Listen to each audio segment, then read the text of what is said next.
From the archives of the greatest dramas in radio history, we proudly present Hollywood.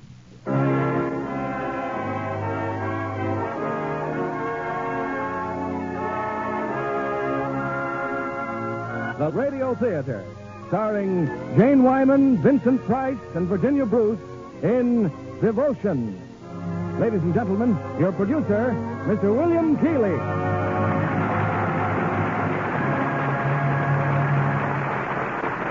Greetings from Hollywood, ladies and gentlemen.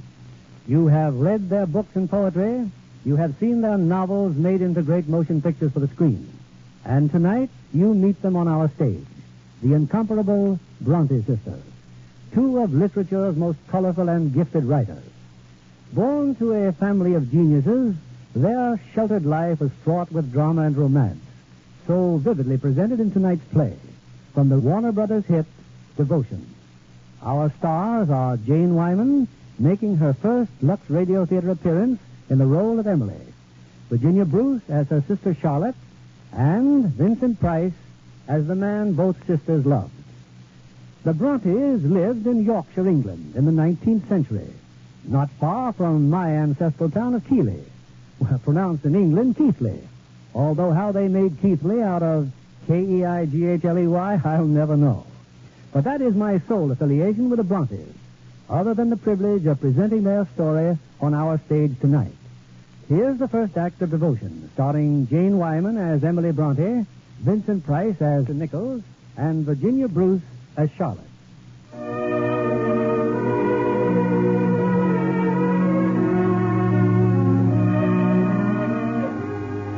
It's a late afternoon in the year 1836. Around a little rocky knoll set in the bleak, barren moors of Yorkshire are gathered the three Brontë sisters and their brother, Branwell. In Branwell's unsteady hand is a palette and paintbrush.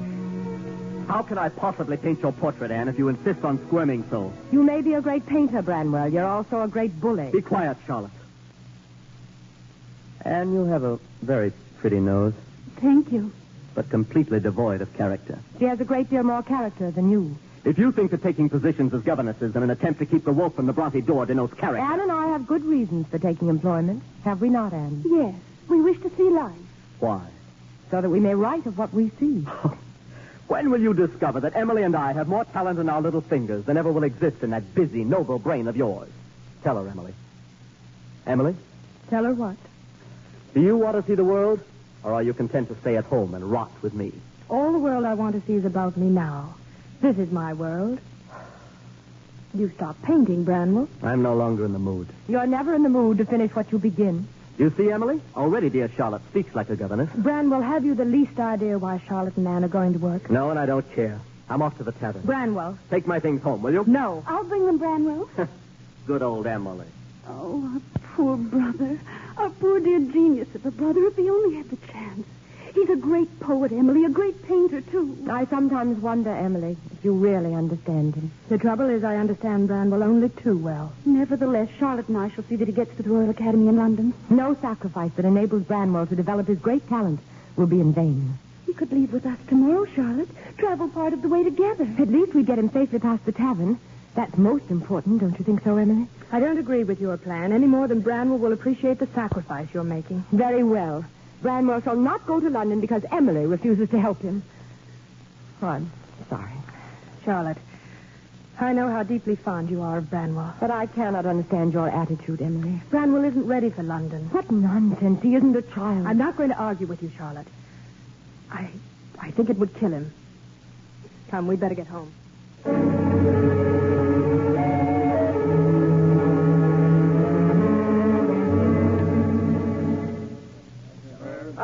Brandy, Mr. Hodge.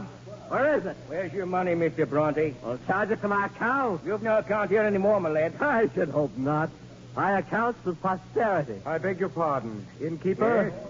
I should like a room for the night. Well, perish my eyes. It's the new curate. That's right, sir. Nichols. Arthur Nichols. You hear that, boys? It's the new curate. How do you do? You have the honor, sir, of addressing your vicar's son, Branwell Brontë. Well, what shall it be? For me? A bed, Mr. Brontë. I'm tired. And you shall have it. Come along. I'll take you to the vicarage. Thank you, but I'd better delay my meeting with your father till morning. No, who cares? Where's my brandy? On the other hand, I'd better take you home right now. I'm drunk. Exactly. Come on, then. Take me home. My father detests curates. My sisters are sickly and man-haters. I am sickly and a drunkard. You should be very happy here, Mr. Nichols. Very happy.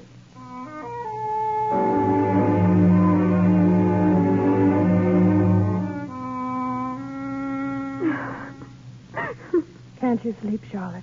What's the matter? Oh, Emily, we quarreled this afternoon. Charlotte. Emily, you and I, we must never drift apart. That's so important. Yes, Charlotte. People will always quarrel over Branwell, and Branwell will always enjoy it. But it would be so dreadful if we were happy and he were not. That's why I wanted him to go to London, Emily. But don't you see? London is not the dream city of his imagination. His disillusion would be unbearable to witness. If you would spare him disillusion, it's you who will destroy Branwell, not I. Neither of us will destroy him. He shall go, Charlotte. Oh, thank you, Emily. I knew you'd see reason. I was... The door. There's someone downstairs at the door. Oh, it's Branwell. Now go to sleep, dear. I'll take care of it. Find the door now, Mr. Nichols. Seems to have disappeared. And no light. Your family must have retired. Ah, the faithful Emily. Get inside, Branwell. Come in, dear friend. Come in. I think in his present condition, ma'am, I should. His condition? Take care of your own condition. Good night, sir. Are not things difficult enough, Branwell, without you bringing your drunken friends home with you? What's difficult? You know very well what I'm talking about. You're all leaving tomorrow. Charlotte and Anne to become governesses, you to London. I have no intention of going to London. I'm much too ill. I'm going to die. Now listen to me. At 8 o'clock tomorrow morning, you'll be at breakfast, washed and in good order. You'll thank your sisters for their generous gesture. You'll inform Father and Aunt Elizabeth that you have great confidence in the future. You will, in fact, play the great hero on the eve of battle. A role well within your range, drunk or sober. Emily, have you no faith in me at all? I love you, Branwell. I shall never cease to love you.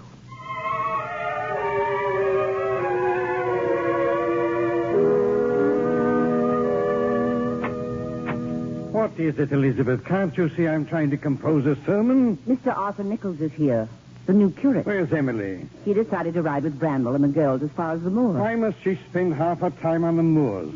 And morbid, depressing, and bad for her lungs. Mr. Brontë, Mr. Nichols is in the hall. Come in, Mr. Nichols. Oh, thank you, sir. I hope I find you well, Mr. Brontë. Of course I'm well. No doubt the bishop, acting on information from my daughter, has pictured me a helpless invalid. Not at all, sir. You are here neither at my wish nor my request. It was my daughter Charlotte who took the liberty of writing to the bishop. I hope I shall give you no cause to regret her action. In any event, we'll have no fancy airs around here, Mr. Nichols. There are some pretty rough customers in this parish who are not to be charmed into a state of grace. Would you care for a pipe? Am I being tested, sir? I've no use for a man without a vice. A small one, preferably. It supports his character. And I dare say the large vices support the church, don't they? Very good, Mr. Nichols. I'm happy to find you possess a sense of humor. Oh, come in, Emily. Did they get off all right? Yes, Papa. This is Mr. Nichols, my new assistant. How do you do? Good morning. Sorry you didn't arrive earlier. You could have met my son.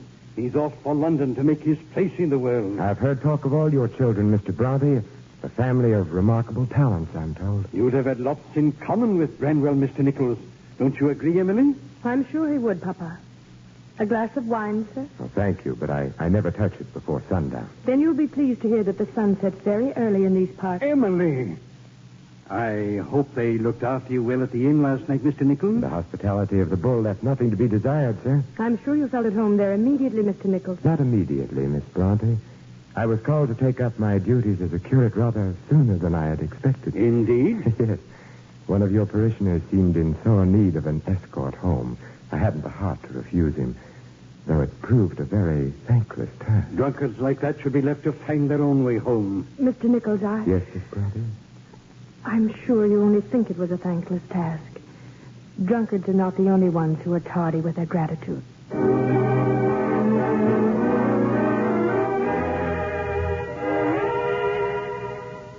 I'm afraid I'm failing miserably as a picker of blackberries, Miss Emily. Charlotte and I used to fill our pails here. Charlotte again. You do miss your sister, don't you? Oh, her letters. She and Anne must be utterly wretched as governesses. You said they'll be back by Christmas. 7 long weeks yet. Forgive me, I talk far too much about my family. But it helps me to know you better. That's ample reward. But come along, Mr. Nichols. We haven't have enough berries. I'm not really lazy, you know. But so far, I've seen very few berries to pick. I can understand it. Last year was a very good season. Why don't we sit down and wait until next season? Oh, you'll never last till then. Last? No curate has ever stayed very long at Haworth. It's too quiet and dull, even for... Even for a curate? Well, Miss Emily, here's one curate who's asking for nothing better than to see many a season at Haworth. Provided, of course, Yes, that you promise to stay and see them with me. I promise. But I also promised quarts of blackberries to Aunt Elizabeth. Come, Mr. Nichols. Where is Emily, Mr. Brontë? Assisting Mr. Nichols with Sunday school. May I ask the significance of that grunt, Elizabeth? Emily is full of good works these days.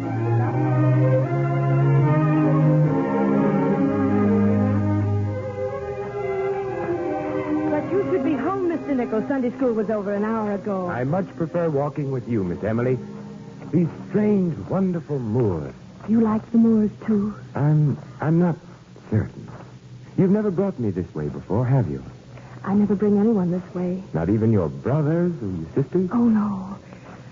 They don't like this part of the moor at all. They think it's ugly. There can never be anything ugly about your world, Miss Emily. But I do feel somewhat of a trespasser. Oh, no. No, you're not. That's why I brought you here. Knowing you is a rare privilege. Look, far in the distance there, on that rise of ground. A house.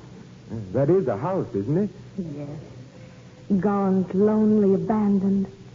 Not quite what dreams are made of, is it? But it's been in my dreams ever since I can remember. So unreal, so awesome looking. It's the place I write about. And even though it is gray and storm-swept and made for hard, unyielding people, the lovely things there are all the lovelier. Someone lives there? Ghosts. Oh, you don't really believe in ghosts. Oh, I've both seen and heard them, Mr. Nichols. And in my dreams, sometimes it seems that I stand there.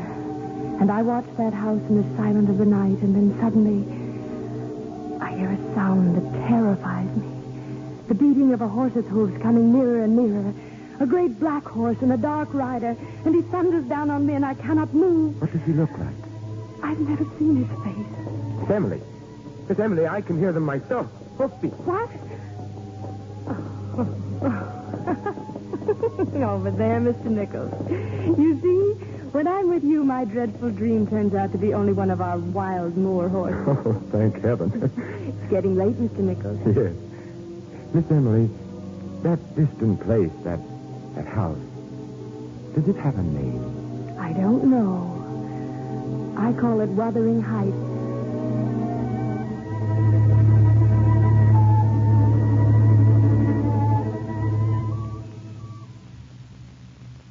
Home, Father? You say Branwell is home? He is. There, in the study. Branwell. No other greeting for the prodigal. But what brings you It home? seems London has treated Branwell shamefully. Emily, you might have acquainted yourself more fully with the ways of that loveless city before you threw me into its chill embrace. No success without influence. No admission without patronage. No patronage without toadying. You wanted this to happen to me. You and Charlotte and Anne. That's not so, Branwell. One more rival out of the way. One less Brontë to share your future glory. Soon you'll be cutting each other's throats. Branwell. Oh, I don't believe what I'm saying. Forgive me. What shall I do with him, Emily? What shall I do? No use looking to Emily. Oh, come in, dear Auntie. Come in. Thank goodness Charlotte will be home in a few days. She'll think of something.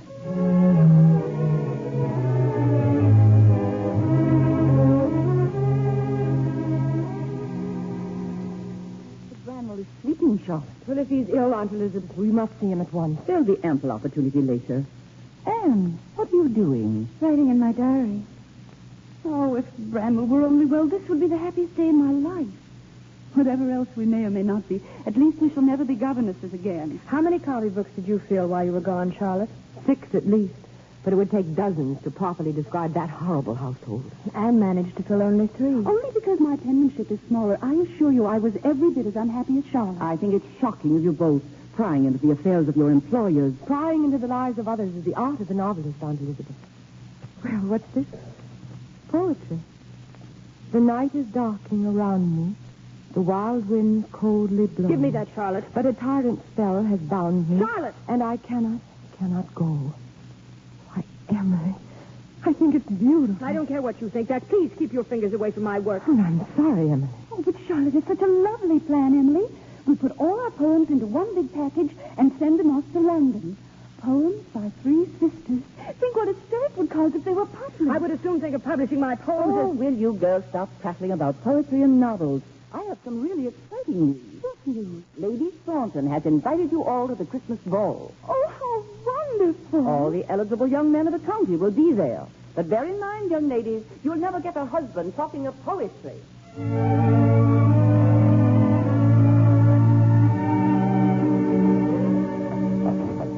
Very kind of you to drive us to Thornton House, Mr. Nichols. You're quite welcome. But you will please turn around and go back to the village at once. What for, Miss Charlotte? For our brother, for Branwell. Have you not seen enough of Branwell for one evening, Miss Charlotte? Drunk and brawling in front of the tavern. He may be hurt. A few bruises on that wild head won't come amiss. You will do as I say, Mr. Nichols. I'm afraid I must decline. Branwell's in no condition to squire you girls to Thornton House. I order you to turn around instantly.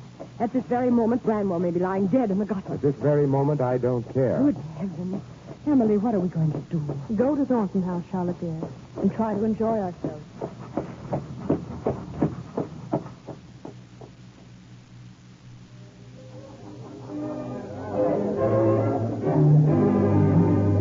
Excuse me, Miss Emily. I must pay my respects to Lady Thornton. Will you dance with me later? As often as you wish, Mr. Nichols. Thank you. Wait. Yes? Please don't be angry with Charlotte. She doesn't mean half of what she says. You discover that when you know her better. I'm not angry, Miss Emily. And don't worry about Branwell. He can take care of himself. Mr. Nichols, I should like you to dance with me. Oh, with pleasure, Miss Charlotte. My request is not prompted by the slightest desire to dance with you. I wish merely to talk. Well, in that case, may I suggest the conservatory? This way, Miss Charlotte.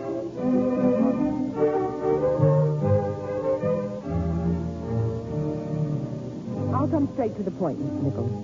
Like many people here, I have noticed that you pay very particular attention to my sister Emily. In your absence, your sister and I have become good friends, Miss Charlotte. Yes, and I have every intention of protecting Emily from any humiliation to which her generous nature might lead her. I also have a plan for Emily, a dream very dear to both our hearts. Any obstacle which stands in the way I shall remove without scruple. Do I make myself clear? May I ask the nature of your plan? As soon as I have accumulated sufficient money, I'm going to take Emily to Belgium. There are a number of schools in Brussels that offer an excellent curriculum in exchange for the teaching of English. An admirable plan. But it surprises me that anything so prosaic should haunt your dreams. Is it prosaic to want to escape from this rut in which we've spent all our lives? Is it ignoble to yearn for a world rich in material for the books we shall one day write? Miss Emily has always given me the impression of being very content in her rut. And you? And I? You, I fear, will take your rut with you. Shall we go back inside now, Miss Charlotte? With pleasure. You understand, of course, that you will dance no more with Emily this evening? On the contrary, I'm going to ask her for the next dance. Very well. You came to the vicarage at my request, Mr. Nichols. And tomorrow, at my request, you shall leave. Shall I? Miss Charlotte, there are 2 ways of dealing with young ladies of your perverse temperament. One way is this. You dare. You dare to kiss me. Be thankful, Miss Charlotte, that I prefer kissing a woman to beating her. Mr. Nichols. Oh, Mr. Nichols. Miss Emily. He's come here, Mr. Nichols. Branwell. He's creating a dreadful scene. I'll see what I can do, Miss Emily.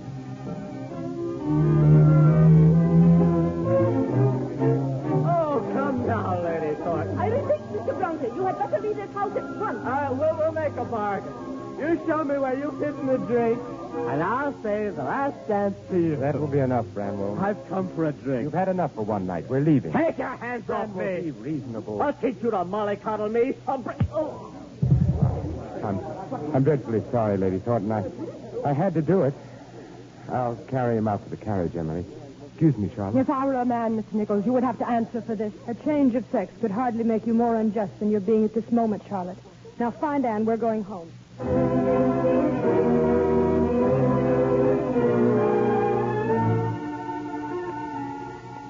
But that Lady Thornton's home, Mr. Nichols. I'm afraid you'll have to leave Howard, sir. Very well, Mr. Just a moment, Father.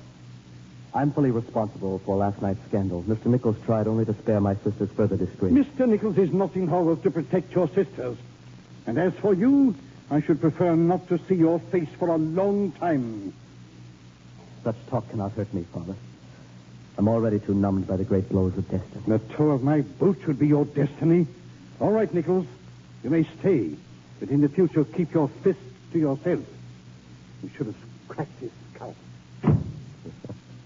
You know, Branwell, you're not nearly as bad as you imagine. I do not judge myself to be bad at all. I'm much misjudged by my sisters, who I've no doubt have poisoned your mind against me. Ungrateful wretches. Ungrateful? What have you ever done to earn their gratitude? Well, if I had money, I should do a great deal. What? Send them to Brussels, maybe, Emily and Charlotte. Anything that would take their tedious enthusiasms out of this house. You know, Branwell, I've never seen any of your paintings. Would you mind showing them to me? Why? Because I like paintings.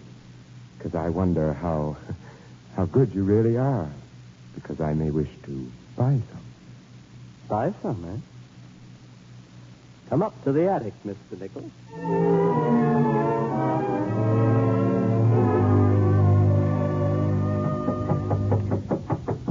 Come in.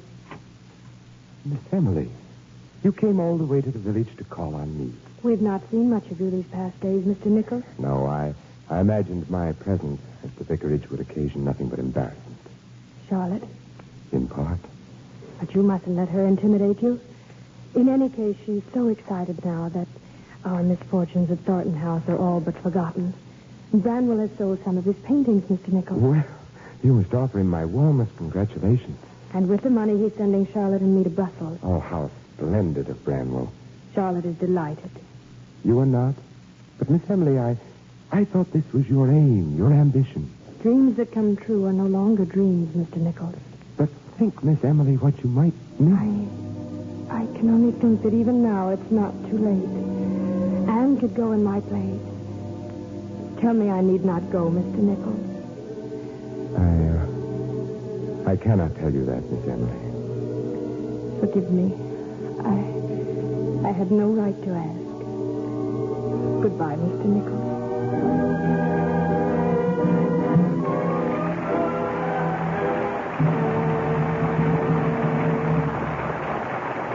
Our stars, Jane Wyman, Virginia Bruce, and Vincent Price, will return with Act Two of Devotion in a moment.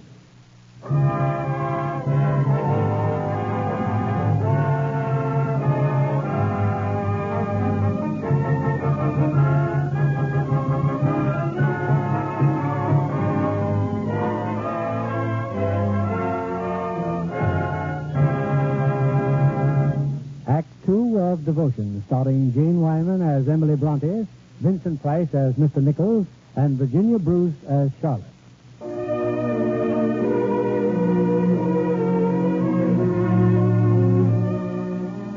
With the money Mr. Nichols gave him for his painting, Branwell had sent Emily and Charlotte to Brussels to further their education. It's night now, and in their room adjoining the Hagar School, Charlotte opens a letter from home. Father has a cold, Aunt Elizabeth's having eye trouble, and Branwell is behaving as disgracefully as ever. Oh, dear, in the 3 months we've been here, Emily, I don't believe Anne has sent us one piece of good news. Charlotte, will you tell me something, please? Wait till I finish the letter. Just what is it that's going on between you and Mr. Agar? What's going on? The way you look at him, the way you speak to him. Mr. Agar happens to be the master of the school, Emily. And a great fan of great charm. Does he also happen to be a man with whom you imagine yourself in love? Emily. Oh, Charlotte, did we once not promise there would never be secrets between us? Well, there are some things which I've thought it better not to tell you. Any man would find you most attractive, Charlotte, but... And I haven't mentioned this to you before, Emily, because I was too ashamed, but that night at Thornton House, that insufferable Mr. Nichols tried to kiss me. In fact, he did kiss me. Mr. Nichols? There's no need to look so startled. I assure you I was quite equal to the situation. I I asked you about Mr. Agar. Oh, please, Emily, I do wish to finish Anne's letter. There's a very important-looking postscript that... Emily, look. They're going to publish 2 of our poems in the Cornell magazine. Thackeray has read them and asks, who are these brilliant brothers? Thackeray. If Mr. Nichols does you the honor of loving you, why do you always speak so slightingly of him? The honor of loving? Oh, you must be mad. But our poems, Emily, it started to come true. Oh, I can't wait to tell Mr. Agar. Charlotte, dear, do you mind? I believe I've heard enough of him for one day. Well, it was you who brought up his name. Oh, turn out the lamp, Emily. Let's go to sleep. Charlotte, about Mr. Nichols, is he in love with you? What do you know about love, Emily? I assure you, love is not the tormented thing you're making it in your book. I find your people very strange, Emily. Unreal. When are you going to finish your book? My book? My Jane Eyre? I don't know. I don't want to write now. I'm much too busy living. Or too busy dreaming? Well, whatever it is, it suits me admirably. There are those whom it may not suit so admirably. Good night, Charlotte. Good night, Emily.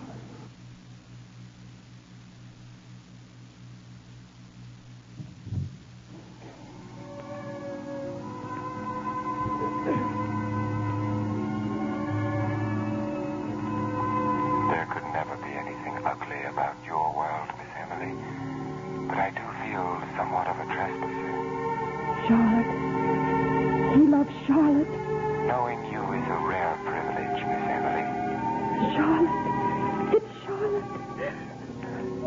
Tell me I need not go, Mr. Nichols. Tell me I need not go. I'm afraid I can't tell you that. Charlotte. It's Charlotte. Emily, what's the matter, Emily? I was dreaming. Oh, well, do go to sleep, dear. The rider on the moor. I saw his face. I saw his face. And now I know I'm going to die. Oh, there's not much time. There's not much time. What did you say, Emily? Nothing. Charlotte, nothing. You knew I was with Mr. Agar. Why did you insist on seeing me, Emily? A letter from Father. Branwell is terribly ill. We'll have to go home at once, Charlotte. Go home? But Branwell's always being ill, and he always recovers. Get your trunk packed. I'll do nothing of the sort. You never liked this place, Emily. You're probably only too glad to leave. But I have no intention of giving up my education here. The sooner you give up the form of education in which you're indulging, the better it will be for everyone, Charlotte. Well, I refuse to sacrifice my career to an hysterical whim of yours. Where are you going? I'm going to Mr. Agar. Miss Charlotte, you do not really love me. Mr. Agar. And if your brother is ill, of course you must go to him. You wouldn't send me away like this. You wouldn't. I am not sending you away, Charlotte. It only seems wiser that you go. Oh, what a fool you made of me. What a fool.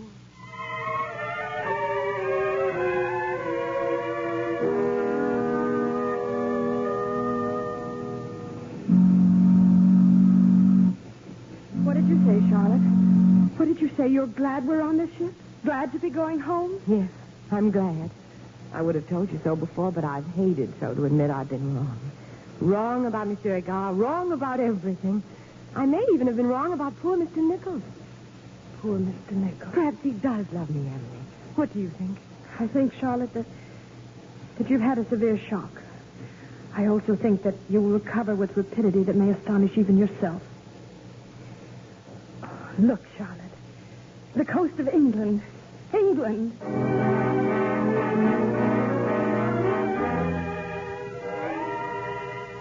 Of course you'll recover, Branwell. Another week or so and we'll be racing over the moors just as we used to do. There's no need for that sort of eyewash between us, Emily. I'm glad you're back. Read it to me once again. Read what? That last paragraph of your story. If you wish. But heaven did not seem to be my home, and I broke my heart with weeping to come back to earth. And the angels were so angry that they flung me out into the middle of the heath on top of Wuthering Heights, where I woke, sobbing with joy. That's the kind of book I should like to have written. But it's not finished, Branwell. Your Wuthering Heights and Charlotte's Jane Eyre.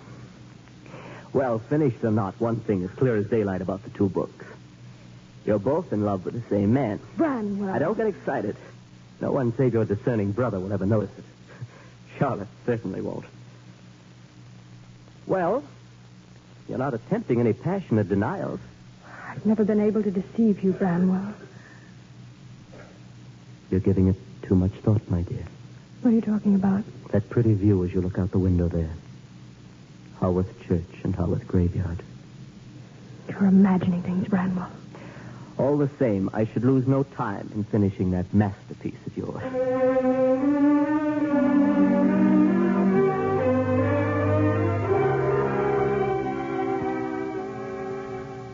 I'm sorry you cannot stay for tea, Mr. Nichols. I'm sorry, too, Miss Charlotte. I came only to return these chapters of Jane Eyre you lent me. And what is your opinion? It will be a fine book. You mix your words with magic. Thank you. Surely you can spare a moment to see Branwell. Oh, of course. Mr. Nichols, ever since my return, I've done my best to atone for my injustices to you. You've been kindness itself. Then why do you avoid me so? And when you cannot avoid me, you laugh at me. May I say that I see you for what you are, Miss Charlotte? And what you are pleases me. And if I attempt to avoid you or laugh at you, that is my feeble defense. But from what do you wish to defend yourself, sir? From liking you too well. I think I'd better see Branwell now. Here's a visitor for you, Branwell. Hello, Branwell. And Miss Emily. Good afternoon, Mr. Nichols. It was good of you to come, Nichols. But I'm not ready for the ministrations of the church yet, thanks to the attentions inflicted on me by these charming jailers here. Your charming jailers are quite as anxious as you are for your recovery. They, too, would appreciate a little more freedom. The martyr's crown sits most uneasily on that arrogant brow of yours, Charlotte. Then I surrender it willingly to you. I don't think these family exchanges can be much amusement to Mr. Nichols. Oh, I find Branwell's persistent attempts to shock me most diverting. You know, I sometimes think you regard my family as a troupe of players performing for your benefit. That shows how little you know me. But beware, lest one day you are called upon to play a part in our wretched story. Wretched story? That's nonsense. Oh, come, Branwell, don't try to make a tragedy out of your little comedy of errors. I see no comedy in the error I suspect you are about to commit. Well, I must be off to my parish meeting. Next time, Branwell, don't talk in riddles. I'm a very simple fellow. If you had the least idea of what I was talking about, I doubt if you'd care to come again. Go down with Mr. Nichols, Emily, and get yourself some tea. I'll stay with Branwell. Goodbye. Oh, Emily, why don't you let Mr. Nichols read your book? Oh, do let him. He's been most kind about mine. I do not choose to. This way, Mr. Nichols. Oh, Branwell, why are you so ill-disposed toward me? Ill-disposed? When you've saved my life? I've what? Certainly. The knowledge that my continued existence irks you immeasurably is the only thing that makes my life worth living. You don't mean that. And no matter what you say, I shall never forget the great sacrifice you made for us. Oh, Charlotte, I'm much too ill to go on playing the role of a hero. I did not send you and Emily to Brussels. Nichols bought my paintings. Bought them on the condition that you and she be sent abroad to further your studies. I see. But contrary to your expectations, Branwell, I now have more reason to be grateful than ever before.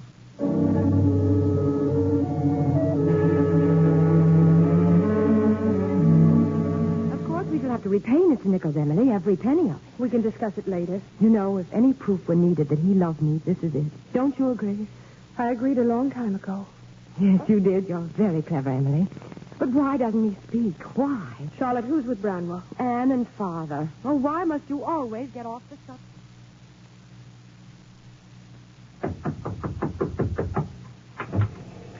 Mr. Nichols, good evening. I stopped by to see your father, Miss Emily.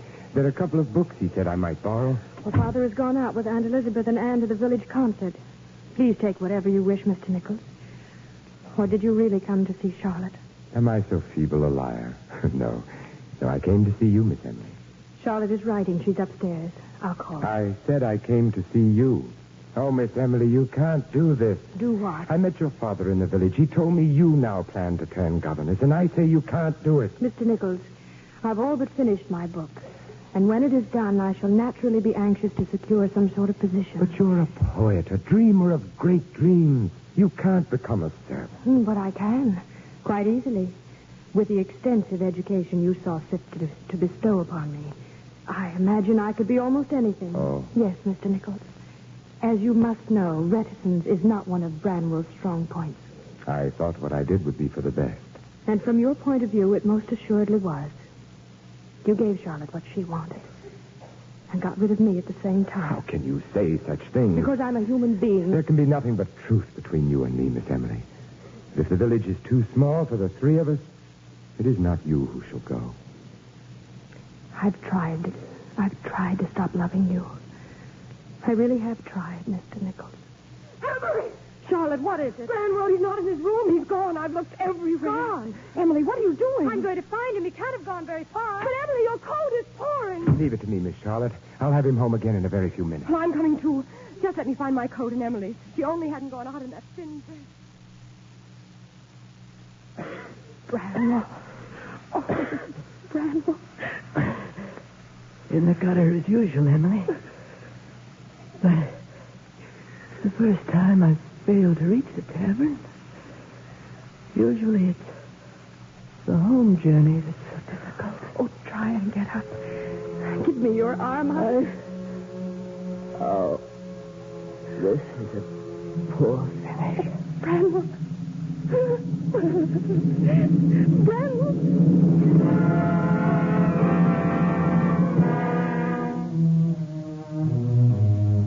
Must we endure two such great losses within a single week, Mr. Nichols? Branwell's death, and now you choose to leave Haworth.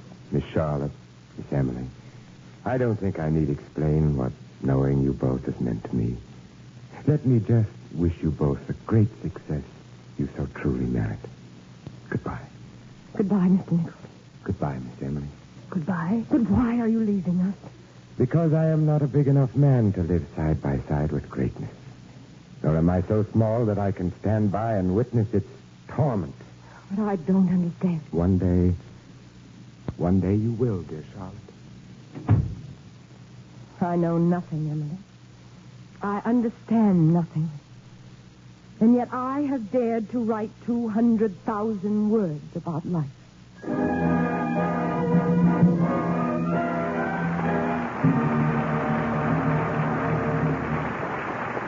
Act 3 of Devotion, starring Jane Wyman, Vincent Price, and Virginia Bruce, will continue in a moment.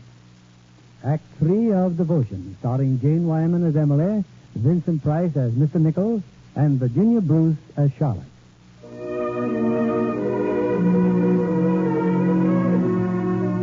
The months following Branwell's death and Mr. Nichols' departure have brought abundant success to the Brontë sisters. Emily's Wuthering Heights and Charlotte's Jane Eyre have been published with resounding acclaim. But Emily's health has failed rapidly, and she remains in Haworth while Charlotte glows in the adulation of London's most eminent personalities. Among them, Mr. William Makepeace Thackeray. And what place is this, Mr. Thackeray?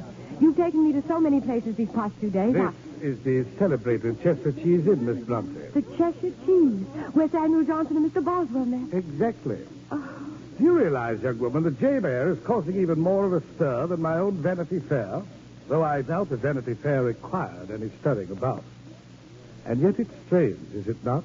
What is strange, sir? That Jane Eyre should be so much more successful than Wuthering Heights. Your sister wrote the better book, Miss Brontë. If you think to tease me, Mr. Thackeray, you are failing dismally. I enjoy success too much to care how well I merit it. Tell me, why didn't your ingenious sister come to London with you? Oh, she's been very ill. Sickness plagues all the Brontes, Mr. Thackeray. But I doubt if she would have come anyway. She detests crowds. Yes, one gathers that in her book. But oddly enough, I think she's very happy in that strange, lonely world of hers. She never had the slightest desire to meet anyone outside the family, you know. Indeed. Then, if it is not too impertinent a question, how did she come to experience so great and tragic a love? Tragic love? Emily's the most loving and lovable person in the world, but if you're implying that she has experienced a great romantic passion, I can assure you such is not the case. You last read Wuthering Heights. I'm going to make a most terrible confession, Mr. Thackeray. I never have read all of it. You should, you know. It's really quite good. I like you, Miss Brontë. I like the way you drink all this in, the admiration of a great city. Just as if you'd been doing it all your life. Well, I've been dreaming it all my life. Tell me, do people always stare at you like this? Even in an evening place? They're staring at you, my dear. Oh. And how does it feel to be a lion? Well, it depends entirely upon the keeper and the food, Mr. Thacker. Well, in that event, I'd better order something. Waiter, if you continue to be so penetratingly intelligent, you'll never be happy, my child. Never. My brother Branwell always said that to ride in the park with Thackeray would be the height of success. He was quite right, of course. But you are not thinking of the height of anything at the moment. I was wondering if you would ever walk with me on the moors of Haworth. What's that? Walk? Moors were intended to be written about, my dear, not walked on.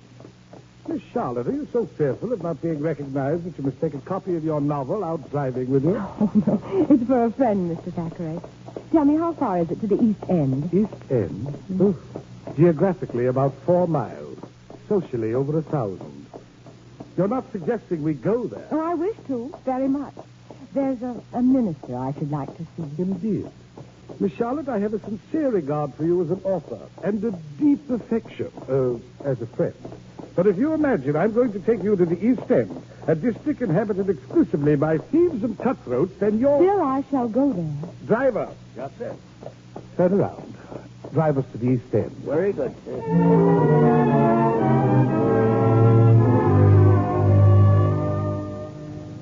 Miss Charlotte. Miss Charlotte. I could not be in London, Mr. Nichols, without finding out how you are faring. What a happy surprise to see you. No. Mr. Thackeray graciously consented to drive me down here. He's waiting in the carriage. How kind of him. And I brought you a first edition of my novel. Thank you. I've read it, of course. It is the beautiful work I knew it would be. So, Miss Charlotte, so it has all turned out exactly as you planned. Not exactly. You see, Mr. Nichols, I thought I would be happy. And you're not? Mr. Nichols, at our last meeting, you said that I would one day understand. I'm afraid that day has still to dawn. I believed... But then you know what I believed. You believe truly, Miss Charlotte. Well, then tell me. Tell me, what is it? What barrier has stood between us for so long? I left Haworth because Emily offered me an affection I could not return. Emily? Because I love you, Charlotte. Because I have always loved you. Emily. Oh, now I know what Mr. Thackeray meant when he asked me when I had last read Wuthering Heights. Excuse me, Mr. Nicholas. I shouldn't keep Mr. Thackeray waiting.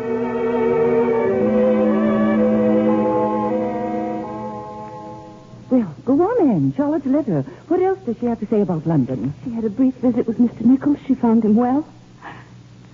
I can't read anymore, not with Emily so ill upstairs. She's in good hands. Dr. Barnes is with her. He's been up there a dreadfully long time. Dr. Barnes is a very thorough and painstaking physician. We should only be thankful that Emily has at last consented to see him. But I'm not.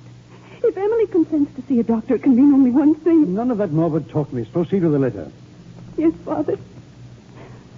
I had hoped by this time that Anne and Emily would have been able to join me here.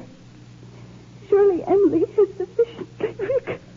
I can't go on, I really can't. There, child, don't take on so. I'll have no more of this. Emily's wishes are no. I shall write Charlotte at once to come home. Just leave the baggage in the hallway, please. Charlotte! Charlotte, my dear. Well, isn't anyone glad to see me? Oh, how glad we are to see you. Father, Anne, Aunt Elizabeth, I'm home. I'm home. We not expected you for weeks, dear. You weren't happy in London? Oh, London was very kind, Papa. However, one can have too much of a good thing. Where's Emily? Upstairs, Charlotte. Still can find the bed? Yes. Oh, she'll be so happy you're back. Will she? I wonder. Charlotte. What do you mean? Excuse me, Mr. Brontë. Yes, Dr. Barnes? I wonder if I might have a word with you. Certainly, we go to my study. Anne, what is this? What's happened? Oh, Charlotte, she's grown steadily worse since you left. And you let me stay on in London. Oh, we couldn't help it. She forbade us to tell you. You forbade them to tell me. Oh, Emily. Emily, how could you? Hush, dear, hush. Oh, it's so wonderful to see you again. But how could you bear to leave the scenes of your triumph so soon? Don't tell me success is an illusion, or I shall be horribly disappointed. No, darling, success is everything I hoped it might be. But there was something missing. What? You, my darling. I don't believe a word of it. But it's very nice to bask in that fatal charm of yours again.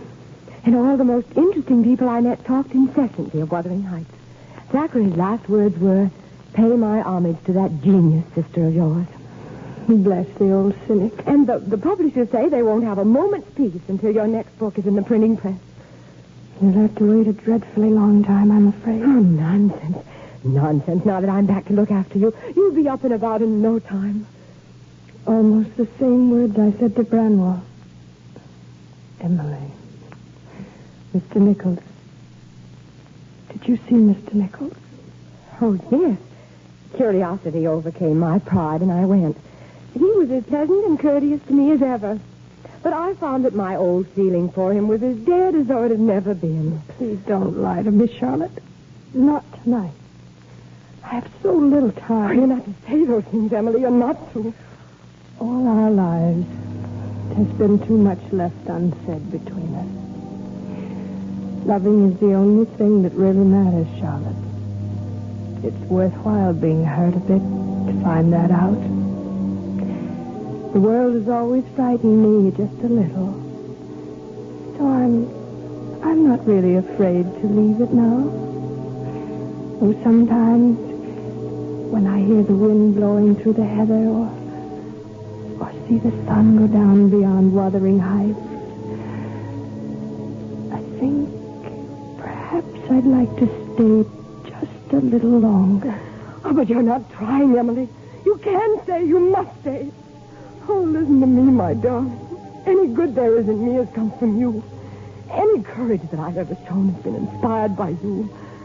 You're everything that I would wish to be myself. And life without you would have no meaning. When he returns, and he will, you'll find the meaning, Charlotte.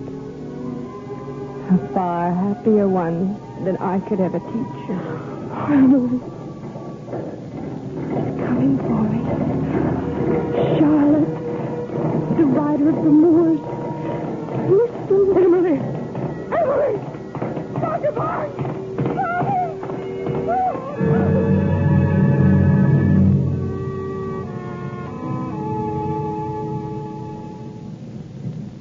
Once she brought me to this spot on the moor, Charlotte. This was the place she loved best of all. Here she will always remain. Even the last words she wrote were for us. This paper. Here. I found it this morning.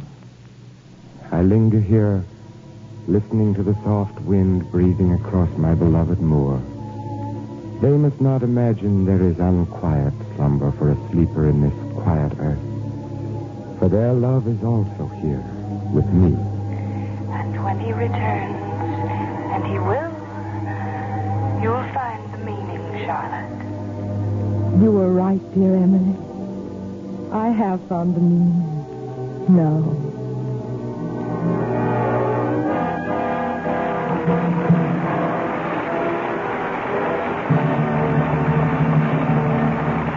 Our stars return for their curtain calls in just a moment. No evening in the theater is complete without a curtain call. And here are tonight's stars back in the spotlight. Jane Wyman, Virginia Bruce, and Vincent Price.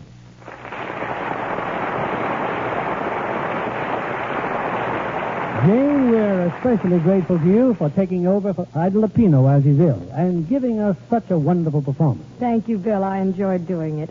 See, this is the first time you and I have worked together since Brother Rat. Virginia, I understand you've become quite a horse fancier these days.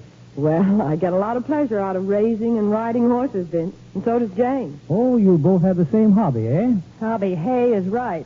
I spend most of my spare time caring for the horses, but I love it. You have a filly that you're racing, haven't you, Virginia? That's right. Do you know what her fastest time is? Yes. From the barn door to the feed box. How about you, Vincent? Do you ride? I owned a horse once, Bill, but I got rid of him. He was too polite. Too polite? Yes, whenever we came to a ditch, he'd stop and let me go over first. I see. A little disconcerting. Disconcerting is right. There I'd be without a horse going 14 miles an hour on an empty stomach. Well, Vince, one of the first rules of horsemanship is to let the horse understand who's the master. Yes, we argued about that for hours. How did you come out? You know the saying that horses are sure-footed? Indeed, they are sure-footed. Well, this one's aim was perfect. Good night, and thank you for devotion.